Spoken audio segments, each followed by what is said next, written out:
Clase itu apa itu? Segar banyak gabai. থেকে করব না আর ভালো কাজ যেগুলো আদেশ করবেন পরামর্শ দিবেন সেগুলো আপনি যেটা লাগবে বাবা মায়ের দোয়া তারপরে শিক্ষক তারপরে পাড়া প্রতিবেশী গুরুজন যারা আছেন সবার দোয়া মানে একসাথে যেমন আমি শোকাহত বা গভীর সমবেদনা বা হচ্ছে শ্রদ্ধা ভরে যারা খুব দরকার তারপরে সৃষ্টিকর্তা তো আছেনই আমাদের বাক্য বিধাতা বাক্য নির্মাণ করে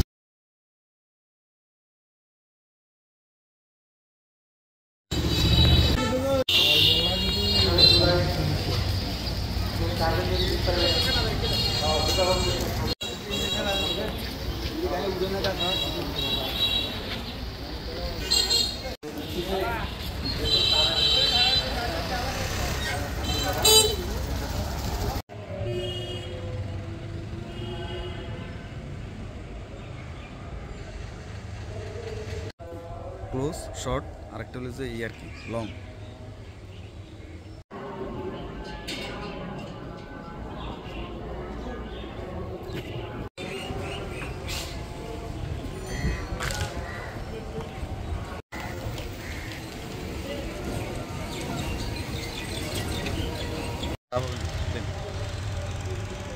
নারকেল গাছ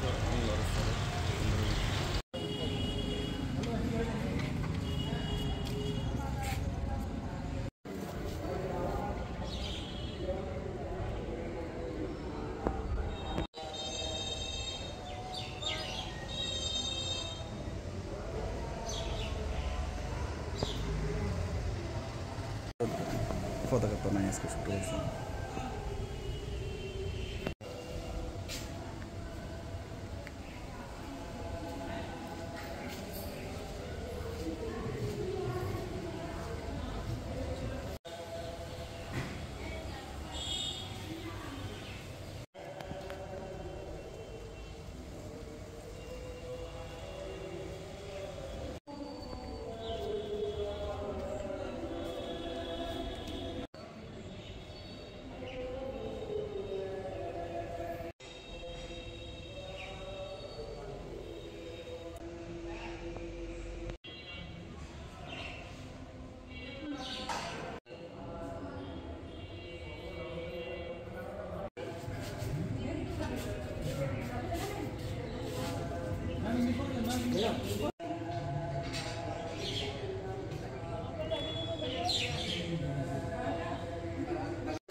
পুরোটা ধরেন না পুরোটা দিলে আরো সুন্দর হবে না পুরোটা ধরেন এভাবে পুরোটা ধরেন তাহলে জিনিসটা আরো সুন্দর দেখা যায় হ্যাঁ এটা একটা লং ইয়া নিলেন লং নিন এবার শর্ট নিয়ে শুধু তাহলে আজকে আমরা কথা বলবো সেটি হচ্ছে খেলা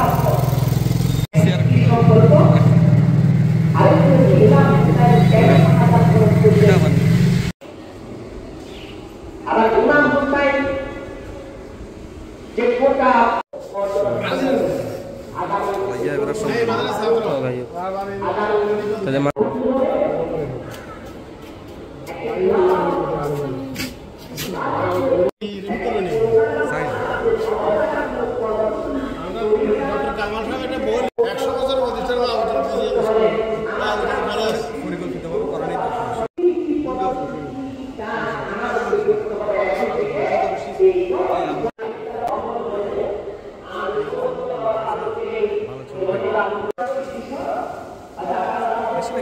আজ পর্যন্ত মানুষের ভাগ্যের পরিবর্তন হয়েছে কথা বলেন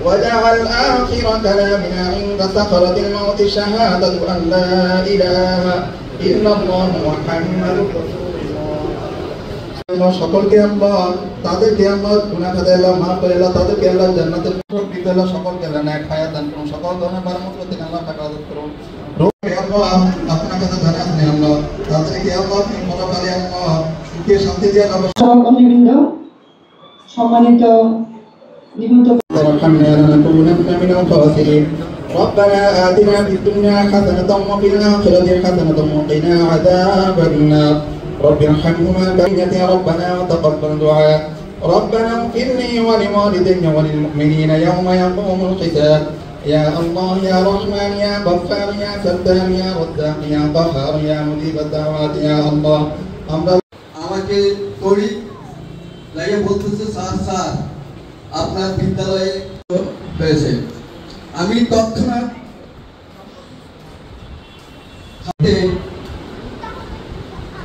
ছাত্রছাত্রীরা অংশগ্রহণ করে একটা পিকআপ ভ্যানে অতিরিক্ত ছাত্ররা বাড়ি ফিরছিল বাড়ি ফিরতে এক পর্যায়ে আবুদা সম্ভবত ওই দিন ওই গাড়িটা ড্রাইভার নাকি গাড়িটা ড্রাইভিং করে নিয়ে আসতেছিল যেহেতু ড্রাইভার অভিজ্ঞ ছিল পাশে একটা গাড়িকে সাইকেল সরানো যেত তাইলে অনেক তখন যে সারা বিশ্ব এটা যে অ্যাক্সিডেন্টটা হয়েছে এটা হৃদয় বিদারক।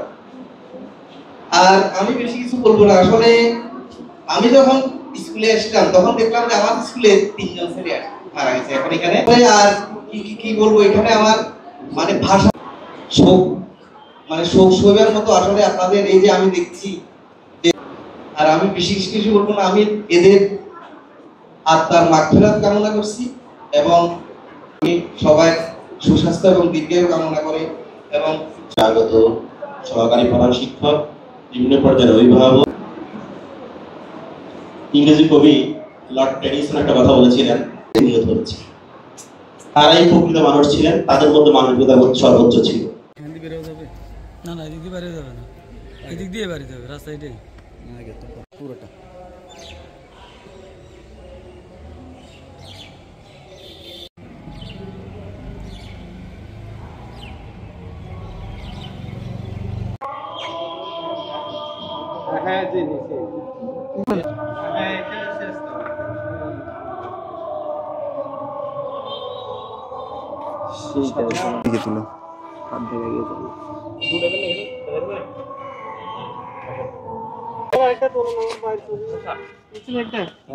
কোনটা ওইখানে একটু মুছি দেন।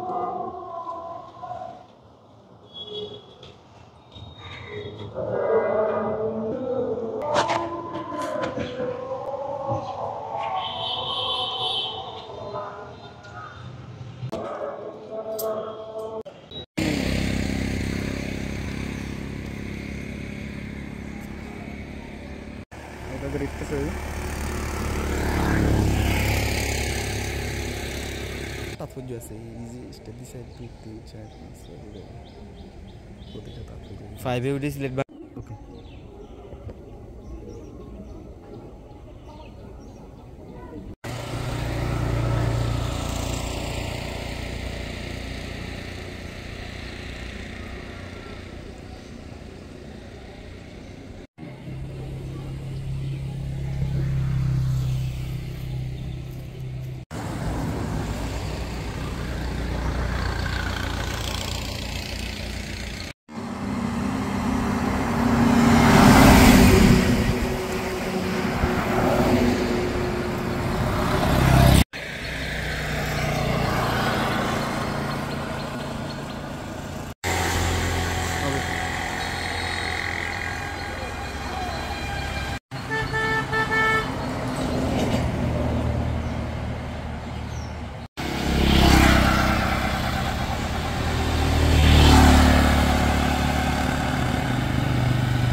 তো ধর না আমি তো শুনি ভাইপুর কাছে ফোন দিছি কছে নামি শরীফ কান্দে কথা ভাইতে স্কুলে গেছে এবার কাছে মারা গেছে ফোন করছে আর এবার কান্দি কান্দি হয়ে গেছে আর ভাই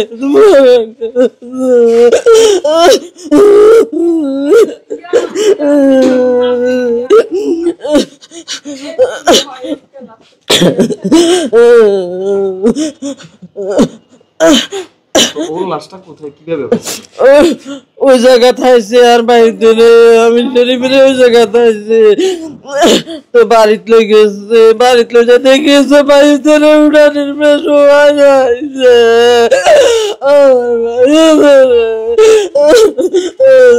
আমার একটা ভাই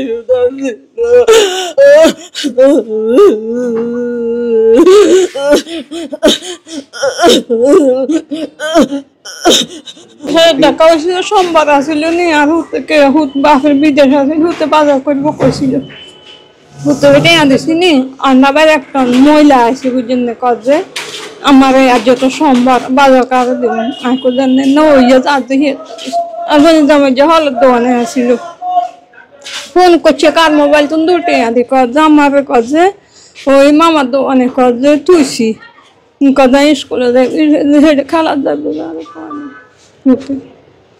দুপুর এসে মহিলা হিয়া বাজার নিচে রাঁধছি বা আসছি রাঁধছিয়া গোসল করে আসি আর ওই বই যা কথা শাশি আম্মা কথা আমি সব স্কুলে গেছি না কোথাও গেলে কি বা সাইকেলে করে গেছে হুজে গাইড করে গেছে কইতাম হারি না তো অন্যের খাবো না যেহেতু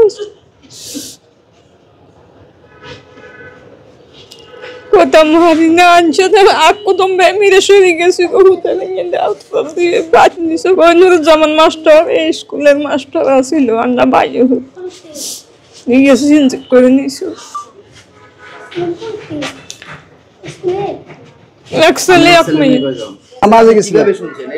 নামাজে গেছিলাম নামাজ যাওয়ার পর আসার সময় গাড়াপ শুনি যে অ্যাক্সিডেন্ট হয়েছে তো আমার ছেলে একটা এখানে বুইয়াঙ্গের দোকানে আছে ছেলে বললো যে আমার সারা ছেলে ছিল নেশায়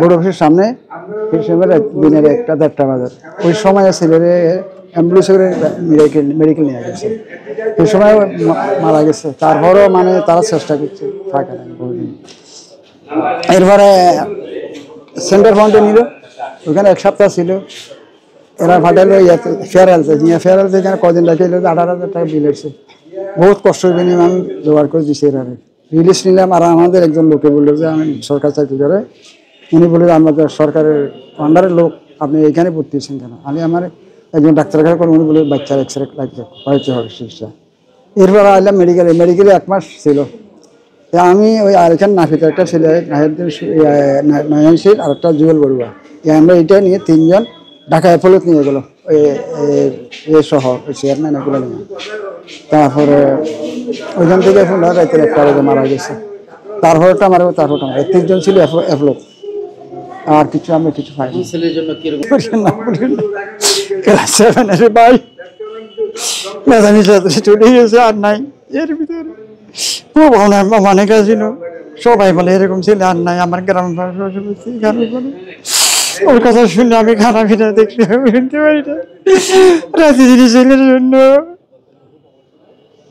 আমি চলে গেছি আমার ছেলে থাকতো আল্লাহ কি করলো এরকম করলো আমি কিছু পাইলাম না ছেলের পক্ষ থেকে সরকারি আমার কিছু দিল না খালি হাজিরা দিই চলে যায় এখনো খবর আছে তুই দরকারি করে আসে দেখি কি খবর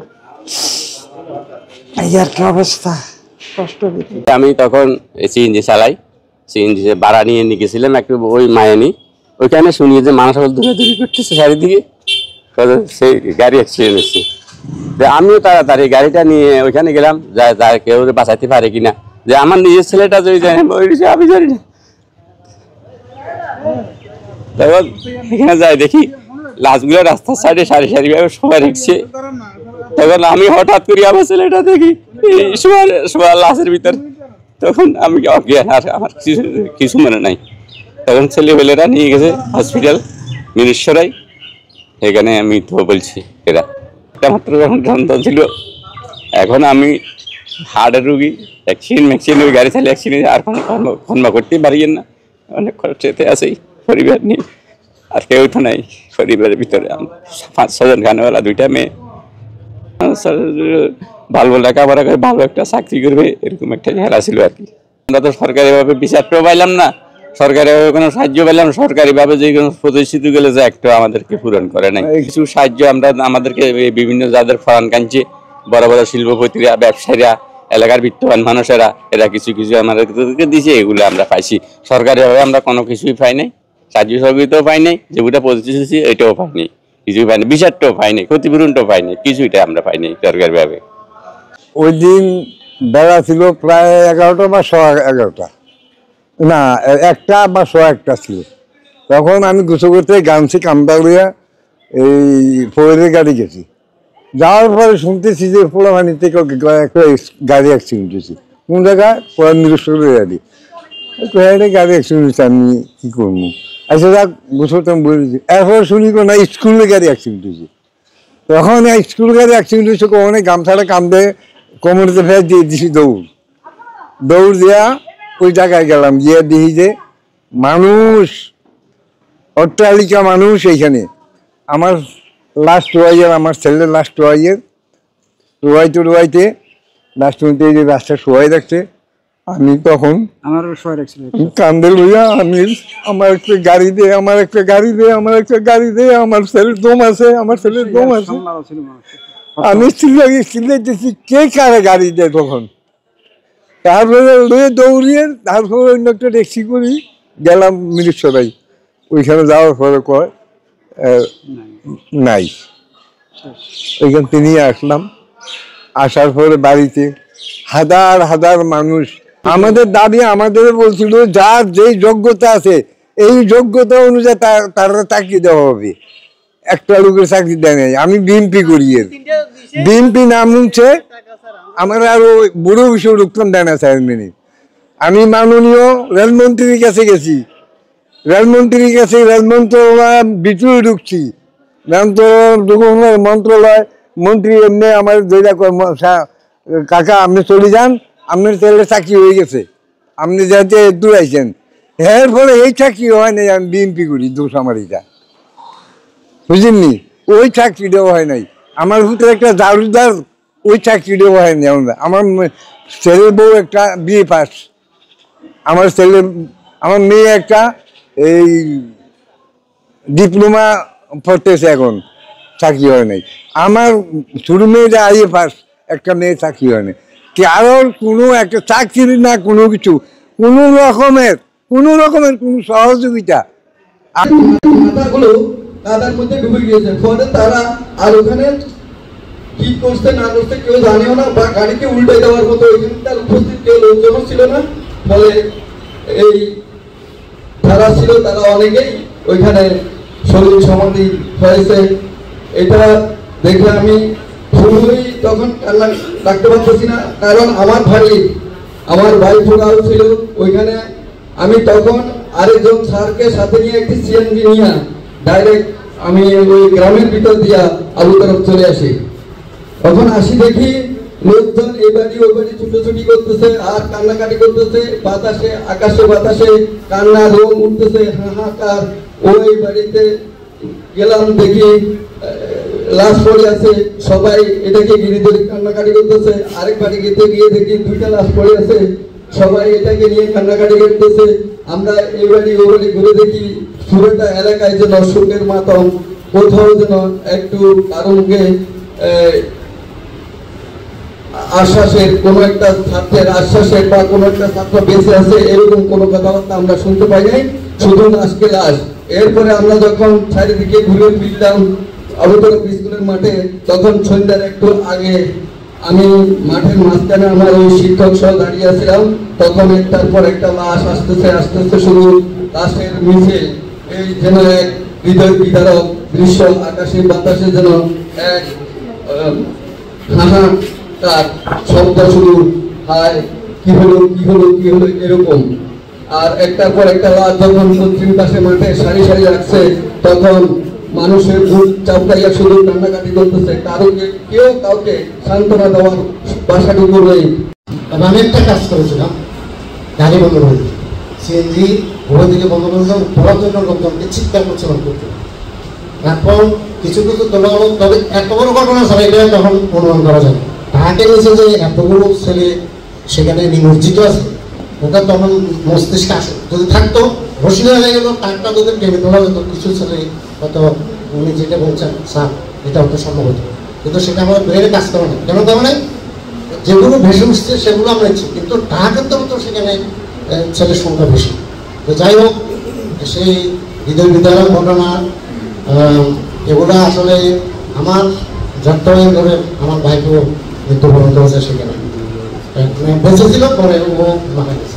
এখান থেকে আসার পরে কয়েকদিন বেঁচে ছিল, পরে ট্রিটমেন্ট নেওয়া হয়েছে, ঢাকা নেওয়া হয়েছে, কথা বোঝা যায়।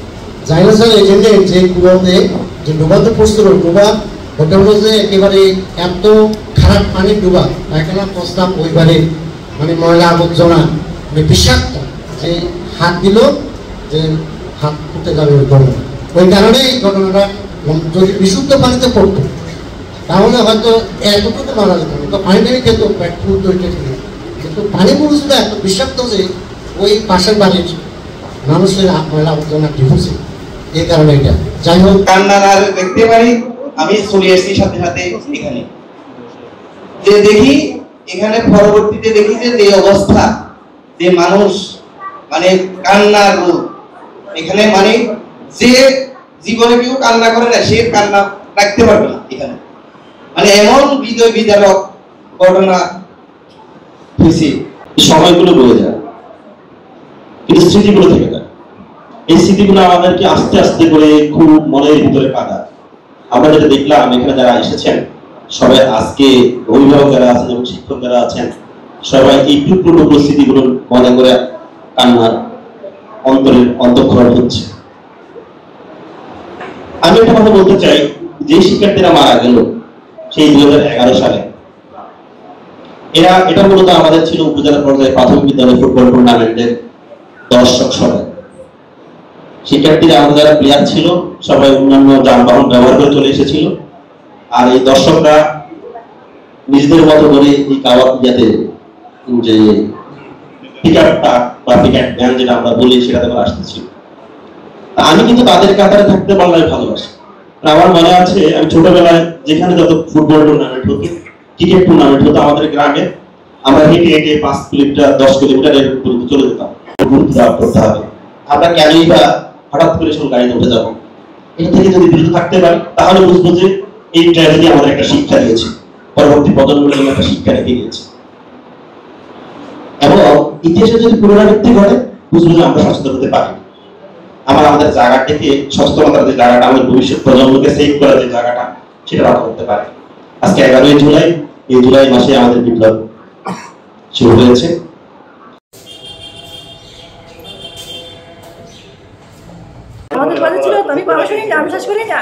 আজকের দিনটি আমাদের জন্য যেমন শোকের তেমনি শিক্ষার।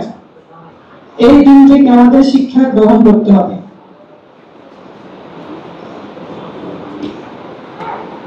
সেই 11ই জুলাই 2011 সালে যদি শিক্ষার্থীরা সচেতন হতেন, ছোট্ট একটা ক্রিকেট ব্যানে যদি এতগুলো মানুষ না চড়তেন, হয়তো এমন ঘটনা নাও ঘটতে পারত। এটা হয়তো আমাদের অনুমান, কিন্তু আল্লাহ রাব্বুল আলামিন পবিত্র কোরআনে বলেছেন প্রত্যেক জীব মরণশীল এবং মৃত্যু তার জন্য যেদিন যে স্থানে নির্ধারিত ঠিক ওই স্থানে ওই দিনই হবে। এর 1 সেকেন্ড আগেও না, 1 সেকেন্ড পরেও না। তাহলে যদি কোরআনের ভাষায় বলি, সেই দিন এই মানুষগুলো, এই শিক্ষার্থীদের মৃত্যু হয়তো সেভাবেই অবধারিত ছিল।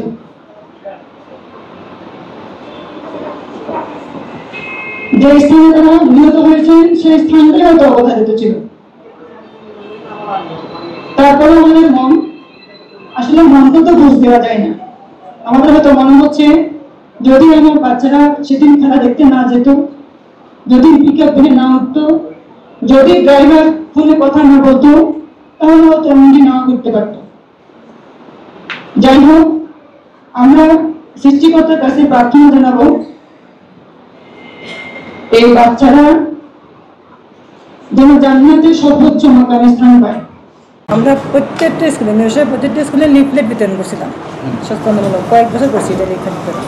এবছর শুধু হয় না, যেহেতু এবছর আমাদের কমিটিও নাই, কোনো পলিটিক্যাল পার্টিও নাই, এবং উপজেলা থেকে এক্সট্রালি নিষিদ্ধ করা হয়েছে, কোনো পলিটিক্যাল পার্টিকে এখানে ইনভলভ করা যাবে না। তো এবছর আমরা ওই দিকে যাইনি। এমনিতে আমরা লিফলেট বিতরণ করছিলাম বেশ কয়েক বছর। আর এদের এই যে আমাদের কথাবার্তায় বক্তৃতা, তো কথাগুলো আসে প্রতিবার যে পিকআপ ভ্যানে ওঠা যাবে না, স্কুল পলায়ন করা যাবে না। আর এখন তো আমরা স্কুলে যদি কোনো বাচ্চা না থাকে গার্ডিয়ানকে ফোন দিই, আপনার বাচ্চা কোথায়, স্কুলে আসে নাই, আপনি দেখেন বাচ্চা কোথায় গেছে, আমরা এখন ফোন দিই। আমাদের তো দাবি ছিল যে 11 জুলাই নিরাপদ সড়ক দিবস করা হোক, কিন্তু সেটা করা হয়নি, এটা আমাদের দাবি ছিল।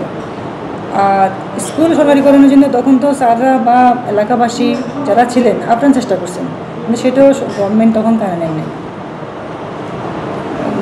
এতগুলো বাচ্চা যেখানে মারা গেছে হইতে পারত। এবং এরপরে 11 জুলাইয়ের পরে বা 2011 সালের পরে অনেক স্কুল জাতীয়করণ করা হয়েছে। হ্যাঁ, সেও তো আমাদেরকে আনতে পারতেন সরকার ইচ্ছা করলে, সেটাও তো করা হয়নি। মর্মান্তিক একটি দিন। এই দিনে বয়স অন এন অ্যাভারেজ 10-12 বছর বা 13-14 বছর। এই সমবয়সী 45 জন একসাথে মৃত্যুবরণ করেছিলেন একটি সড়ক দুর্ঘটনায়। আজকের এই অনুষ্ঠানে আসতে পেরে আমার একদিকে যেমন খুবই ভালো লাগছে, আবার অন্যদিকে খুবই মর্মাহত হচ্ছে। এমন দিন আমাদের কারো কাছে কাম্য নয়। আমি এখানে বসে থেকে অভিভাবকদের দেখছি যে তাদের কেমন লাগছে আজকের দিনটা। আমরা হয়তো তাদের জায়গা থেকে ফিল করবো না, কিন্তু আমাদের যে অনুভূতি সেটাও কিন্তু কম না। আজকের দিনে যারা আত্মত্যাগ করেছিলেন, গভীর শ্রদ্ধা ভরে স্মরণ করছি। আল্লাহ তাআলা যেন তাদেরকে জান্নাতের সর্বোচ্চ মোকাম দান করেন, সেই প্রার্থনা আমাদের। সেই সাথে আজকে পুত্রহারা অভিভাবক যারা এসেছেন, যারা আসতে পারেননি, সেই শোক সন্তপ্ত পরিবারের সকলের প্রতি আমরা অন্তঃস্থল থেকে সমবেদনা জ্ঞাপন করছি। উপজেলা শিক্ষা কর্মকর্তা এতক্ষণ যে কথাগুলো বলছিলেন আমি সেগুলো খুব মনোযোগ দিয়ে শুনছিলাম। ওনার প্রত্যেকটা কথাই আসলে আমাদের কথা, আমাদের মনের কথা। আসলে মানে এই অল্প বয়সে আসলে আমাদের পাপ দ্রুত জাগ্রত হয় না, পাপ করা তো অনেক পরের বিষয়। তারা আসলে নির্বাণ লাভ করেছে, এবং আমরা যেটা দুনিয়াতে থেকে বিভিন্ন ধর্মের যারা আছি, যেটা আশা করি যে স্বর্গলোকে যেতে নির্বাণ লাভ করতে চাই, সেই জায়গাগুলো কিন্তু তারা অর্জন করে ফেলেছে। আপনারা অভিভাবক যারা আছেন তারা অত্যন্ত ধৈর্যের পরীক্ষায় দিচ্ছেন, ধৈর্যের সাথে এই দিনগুলো অতিবাহিত করছেন। কিন্তু আপনাদের এই সন্তানেরাই আপনাদের আমাদের যে পরলোকের যে কাঙ্ক্ষিত জায়গাটি, সেই জায়গাটিতে যেতে আপনাদের সহযোগিতা করবেন। সেই জন্য আপনারা ধৈর্য ধারণ করেছেন। যতদিন বেঁচে থাকবেন এই ট্রেজেডি আপনাদের মনে সবসময় মানে মনকে আন্দোলিত করবে, নাড়া দিবে। আমরা সবাই তাদের জন্য পরকালের শান্তি প্রার্থনা করছি। সেই সাথে আজকে আমাদের যারা ছাত্রছাত্রী ভাই বোনেরা আছেন, আপনারা তো সবাই দেখছেন, যারা সন্তান হারিয়েছে সেই বাবা মায়ের আর্তনাদ কান্নাগুলো দেখছেন। তো সেই জায়গা থেকে আমরা আসলে যে কোনো দুর্ঘটনা বা যে কোনো খারাপ জিনিসের প্রতিরোধ রয়েছে, প্রতিকার করে প্রতিরোধ করতে গেলে আসলে জনসচেতনতার বিকল্প নেই। ওই দিন যে ঘটনাটি ঘটেছিল, পিকআপ ভ্যান বা ট্রাকে আমাদের কিন্তু এমনি উঠা নিষেধ। সেই জায়গায় আমরা আসলে অনেক সময় আনন্দের মুহূর্তে ফিল করতে পারি না যে পরে কি হতে পারে। আমরা সেই ট্র্যাজেডি থেকে যদি শিক্ষা গ্রহণ করি, পিক আপ ভেবে আমরা উঠবো, যারা আমরা ছোট ভাই বোনেরা আছি, আমরা কি আজকে একটা প্রতিজ্ঞা করতে পারি যে আমরা যে নিষিদ্ধ যান চলাচল গুলো আছে বা আমাদের মানে উঠা নিষেধ সেইগুলো আমরা পরিহার করব? আমরা কি সেই প্রতিজ্ঞা করতে পারি? আমি আমার ছোট ভাই বোনদের দৃষ্টি আকর্ষণ করছি, আপনারা কি বলবেন আজকে একটা প্রতিজ্ঞা করবেন যে আমরা এইসব যানবাহনে উঠবো না, ওভারলোড করবো না, নিজেদের ক্ষতি নিজেরা ডেকে আনবো না?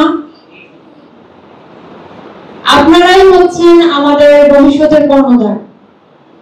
একটা বাবা মায়ের একটা মানে পরিবারের অনেক বড় বড় স্বপ্নগুলো কিন্তু আপনাদের ঘিরে। বাবা মা খেয়ে না খেয়ে, পড়ে না পড়ে আমাদেরকে পড়ানোর চেষ্টা করে, তারা স্বপ্ন দেখেন আমরা পড়াশোনা করে সর্বোচ্চ পর্যায়ে যাব। সেই স্বপ্নটা যদি মাঝ পথে থেমে যায় বা শুরুতেই থেমে যায়, সেটা কিন্তু বাবা মা মেনে নিতে পারেন না। আমরা কিন্তু সন্তান হিসেবে আমাদেরকে সেই জায়গাটা উপলব্ধি করতে হবে। আপনারা একজন চলে যাবেন, কিন্তু এক একটা ফ্যামিলির জন্য আপনারা তাদের স্বপ্নের একমাত্র বাহন। তো সেই জায়গাটা থেকে আমরা ছোটবেলা থেকে আমাদের দায়িত্ববোধ শিখতে হবে। আমার যদি কিছু হয়ে যায় তাহলে আবার বাবা মাকে দেখবে কে, তাদের কি হবে, তাদের স্বপ্নের দায়িত্ব নেবে কে? সেই জিনিসগুলো আমাদের অল্প বয়স থেকে চিন্তা করতে হবে। আমাদের যদি ছোটবেলার ভিত্তিটা পড়াশোনার ক্ষেত্রে ভালো না হয়, বড় হয়ে কিন্তু আমরা বড় কিছু হতে পারবো না। আর সেই ভালো হওয়ার জন্য পরিবারের যে মায়াটা বা দায়িত্ববোধটা, সেটা আমাদের প্রাইমারি লেভেল থেকেই নিতে হবে। এটার সুযোগ নেই যে আমরা বড় হয়ে নিব। কারণ আমার বাবা মা যখন আমার সামনে কষ্ট করবে, একটা বাজারের ব্যাগ নিয়ে যাবে বা ভারী কিছু বহন করবে, সেই বিষয় যদি আমাকে সন্তান হিসেবে কষ্ট না দেয়, আসলে আমি সন্তান হিসেবে কতটা সার্থক হবো বা আপনারা কতটা হবেন সেটা নিয়ে আমার সন্দেহ আছে।